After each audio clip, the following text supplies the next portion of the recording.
హైదరాబాదులో వికలాంగులు మరియు చేయూత పరిధిలో పెన్షన్లు పొందే పేద వర్గాలైన వృద్ధులు, వితంతులు, ఒంటరి మహిళల ఇతర పేద వర్గాల ఒక మహత్తరమైన మహాసభ జరగబోతుంది. ఆ మహాసభ పరేడ్ గ్రౌండ్లో జరగబోతుంది. హైదరాబాదులో ఉండబడి అతిపెద్ద గ్రౌండ్ అనబడుతున్న దాంట్లో పరేడ్ గ్రౌండే ప్రధానం. ఆ ప్రధానమైన గ్రౌండ్లో మీటింగ్ పెట్టాలంటే రాజకీయ పార్టీలు కూడా వెనుక ముందు ఆడుతుంటాయి. కానీ 9వ తారీఖు నాడు పరేడ్ గ్రౌండ్ కాదు, హైదరాబాదే నిండబోతుందని మీ దృష్టిని తీసుకొచ్చింది. హైదరాబాద్లో జరగబోయే ఆ బహిరంగ సభకు తరలి రావాలని చెప్పి నేను వికలాంగులకు, వృద్ధులకు, వితంతులకు, ఒంటరి మహిళలకు, పేద వర్గాలందరికీ పిలుపునివ్వడం కోసం, విజ్ఞప్తి చేయడం కోసం జరిగే పర్యటనలో భాగంగా నేను ఇక్కడికి వచ్చాను. అన్న చెప్పినట్టుగానే నేనేమి ఇంటి నుంచి బయలుదేరి బహిరంగ సభ రాలే, హైదరాబాద్ నుంచి బయలుదేరి బహిరంగ సభ రాలే. నేను తెలంగాణ మొత్తం మొదటి విడత తిరిగి రెండో విడత తిరుగుతున్న క్రమంలో ఇక్కడికి వచ్చేసాను. తెలంగాణలో ఉండబడే 33 జిల్లాలు తిరిగాను. ఇప్పుడు నియోజకవర్గ కేంద్రాల మీద దృష్టి పెట్టి నేను తిరుగుతున్నాను.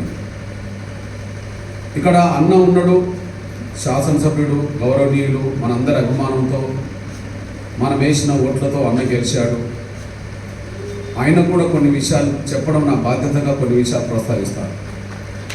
ఇక్కడ మీ అన్నగా నేను మళ్ళీ చెప్తున్నా, ఈ పర్యటన వ్యక్తుల కోసం, నాయకుల కోసం కాదు, పెన్షన్ మీద ఆధారపడే వచ్చే 50 లక్షల మంది కోసం, 50 లక్షల మంది కోసం జరిగే ఈ పోరాటంలో భాగంగానే నేను తిరుగుతున్నాను.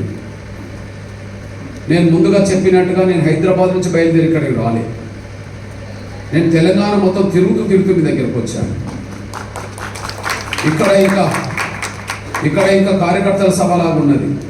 ఇవాళ పండుగ వాతావరణమో ఏమో కానీ అనుకున్నట్టుగా మీరు సమీకరించుకోలేకపోయారు. కానీ ఎక్కడికి వెళ్ళినా వేల మంది వృద్ధులు, వితంతులు, వికలాంగులు వస్తున్నారు. వేల మందితో సభ జరుపుకుంటూ వస్తున్నారు.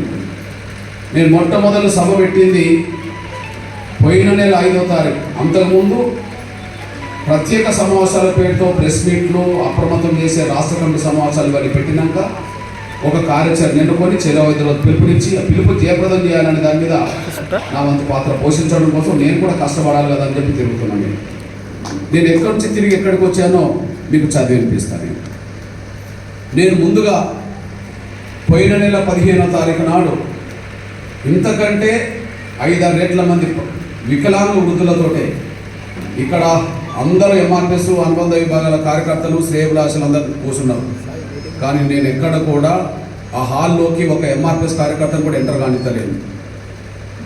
ఈ విషయం లోకల్ బాధ్యులు గమనించాలి. ఓకే, నేను వికారాబాద్లో మీటింగ్ పెట్టా 1000 మందితో. అక్కడ నుంచి నేను మేడ్చల్ వచ్చా, తర్వాత సిద్దిపేట వచ్చా, తర్వాత కరీంనగర్ పోయినా, తర్వాత మంచిర్యాల పోయినా, నిజామాబాద్ వచ్చిన, నిర్మల్ జిల్లాకు వచ్చిన, నిర్మల్ జిల్లా కేంద్రంకి వచ్చిన, తర్వాత మహబూబ్నగర్ పోయినా, తర్వాత నారాయణపేట పోయినా, తర్వాత గద్వాల పోయినా, వనపర్తి పోయినా, నాగర్ కర్నూలు పోయినా, రంగారెడ్డి పోయినా, హైదరాబాద్ పోయినా, భువనగిరి పోయినా, ములుగు పోయినా, మహబాద్ పోయినా, ఖమ్మం పోయినా, కొత్తగూడెం పోయినా, భూపర్పల్లి పోయినా, పెద్దపల్లికి వచ్చిన, సిరిసిల్లకు పోయినా, మెదక్ పోయినా, సంగారెడ్డి పోయినా, వరంగల్ పోయినా, జనగాం పోయినా, హుజూర్ నగర్ పోయినా, మిర్యాలగూడ పోయినా, కొడంగల్ పోయినా, చేవెళ్ళ పోయినా, గజ్వేల్ పోయినా, ఆసిఫాబాద్ పోయినా, ఆదిలాబాద్ పోయినా, ఆర్మూర్ పోయినా, కామారెడ్డి పోయినా, ధర్మపురికి వెళ్ళే, జగిత్యాలకు వెళ్ళే, హుజరాబాద్కి వెళ్ళే, హన్మకొండకి వెళ్ళే, పాలేరుకి వెళ్ళే, వైరాకి వెళ్ళే, మధురకి వెళ్ళే, సత్తుపల్లి వెళ్ళే, ఆశ్వరావుపేట వెళ్ళే, ఇల్లందుకి వెళ్ళే, పినబాకి వెళ్ళే, భద్రాచలం వెళ్ళే, తుంగతుర్తికి వెళ్ళే, చిట్యాలకు వెళ్ళే, ఎల్బీ నగర్కి వెళ్ళే, పాలకుర్తికి వెళ్ళే, నర్సంపేటకి వెళ్ళే, ఉస్నాబాద్కి వెళ్ళాను, ఆలేరుకి వెళ్ళాను, గట్కేసర్కి వెళ్ళాను, పటాన్చేరు వెళ్ళే, నారాయణఖేడ్ వెళ్ళే, తాండూరు వెళ్ళే, పరిగి వెళ్ళే, బాలపూర్ వెళ్ళే, శంషాబాద్ వెళ్ళే, మంత్రి వెళ్ళే, గోదావరికని వెళ్ళా, చెన్నూరు వెళ్ళా, నిన్ననే బెల్లంపల్లి వెళ్ళా, కవటాలకు వచ్చా, ఇప్పుడు మధ్యాహ్నం పూట కానంపూర్లో మీటింగ్ పెట్టా. ఇప్పుడు మీ దగ్గర నేను బయలుసలో ఉన్నా. రేపు నాది